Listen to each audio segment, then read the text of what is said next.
Hi everyone, how are you all doing? Ultimaker Cura 4.8 is now available. Let's quickly go through the features. Ultimaker Cura 4.8's main update is the support of the all-new Ultimaker 2 Plus Connect. This printer is the successor of the incredibly reliable workhorse, the Ultimaker 2 Plus. Its single extrusion printing is perfect for smaller companies and educators. It has network connectivity and a nice compact touchscreen. You can find more information about the Ultimaker 2 Plus Connect on our website. But beyond this support, there's good news for users who like to print multiple objects at once.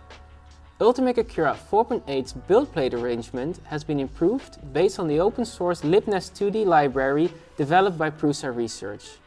It automatically places your objects more tightly on the build plate, so you can save a lot of time on manually arranging objects.